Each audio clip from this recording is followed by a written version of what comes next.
What's the weirdest thing you did while you were high?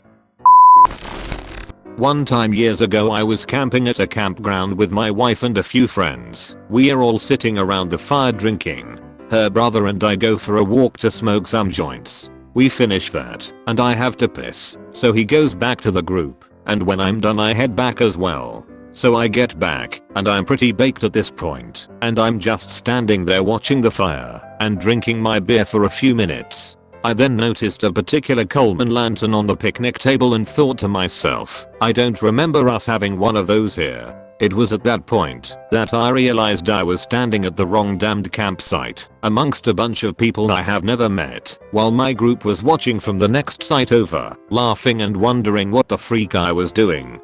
Spent 45 minutes looking for my glasses with my friend. Said duck it, because I had to leave and was now running late. When I went to put on my sunglasses I smashed them onto my glasses. I had my glasses on my ducking face the whole time and neither myself or my friend noticed.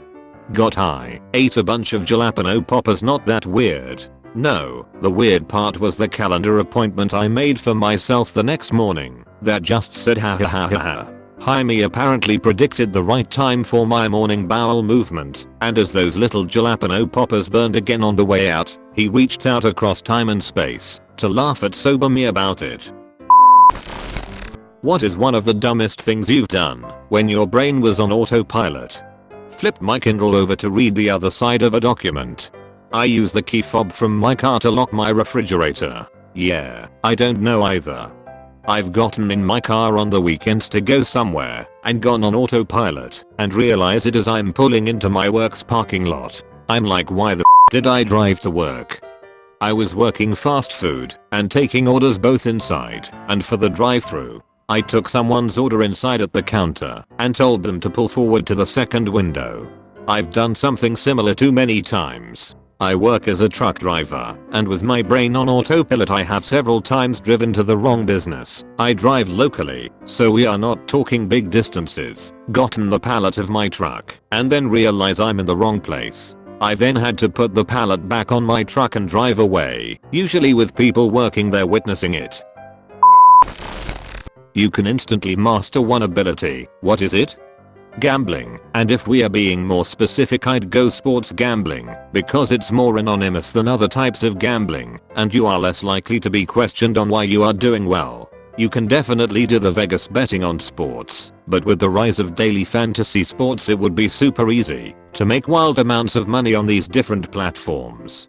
Sell things for the highest price possible. Dude, good choice. Then just work your way up the sales food chain until you're negotiating for countries. Posh life for the world's best salesman.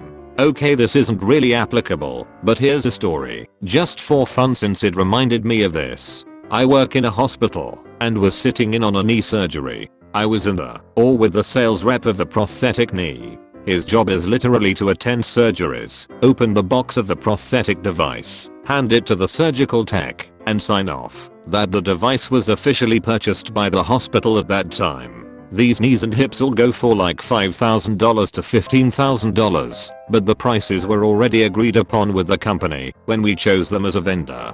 His sales job is just to make the purchase official. This sales guy makes like $300k a year for sitting and unboxing items and handing them over. Teaching others on any topic they want. I genuinely would guide others to a treasure I cannot reach. Adults, what's something your parents did right raising you? I remember being told it was very important to admit when you're wrong, and I think that was solid advice. But I could be wrong. My mom always made a point of apologizing to us after we had a fight with her and admitting anything she'd done wrong. I remember having one big fight when I was in high school where I threw a complete tantrum and screamed at her. Afterwards, she came upstairs and said, "You were right, I was being unreasonable. That was maybe not the most mature way to tell me, but you were right and I'm sorry." It made such a difference to know that my mom would actually listen to and respect the things I said, and it made me do the same for her. It totally baffles me when parents don't want to apologize to their kids or admit they are wrong because they think their kids won't respect them anymore. The fact is your kids already know you're wrong. They want to know if you know it and if you respect them enough to admit it. Yes, the second paragraph. This is literally like my dad. It's almost like he thinks it will make him look weak or something. I don't know why they do it, but it's the main reason I don't like spending time with him. Also, he gets mad at me very quick and it's so freaking annoying. I wish I had a parent like yours. Sorry, it always gets me mad and I've never talked about it with anyone before. Let me debate with them on why I wanted something / should be allowed to do something and would change their minds if I made a compelling argument.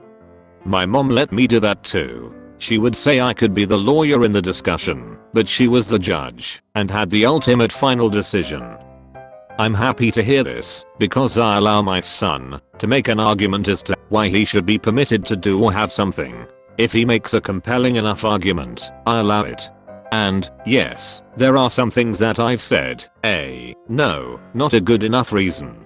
Supported my, then, unusual interests. I was into astronomy as a younger kid, and they bought books and telescopes and drove me to / from the local astronomy club at late hours. Later, this was the 80s, they bought me a series of computers which were pretty expensive for the time, and for their income. I'm grateful they supported what I was into. Me too. I was super into astronomy and props to my parents for my telescope and chauffeuring. They were even kind enough to send me to a life-altering astronomy program in summer when I was a teen and had unwavering support when things seemed impossible during all my studies. I start my research postdoc in astronomy at Harvard next week. They treated me like an adult, never belittled what I was feeling or what was meaningful to me, and explained practicalities of life when need be. Because I said so was not a common phrase. Also, they were the most supportive parents anyone could ask for, and they had the time to get involved with the things I did. My dad taught me scientific wonder and mentored my robotics team. My mom volunteered for all my theater and music stuff, while simultaneously serving on school boards, PTOs, Friends of Music, curriculum committees, and about 100 other things. They are just incredible people. You have been visited by a puppa. Hit like and subscribe if you want to increase this cute puppa's height.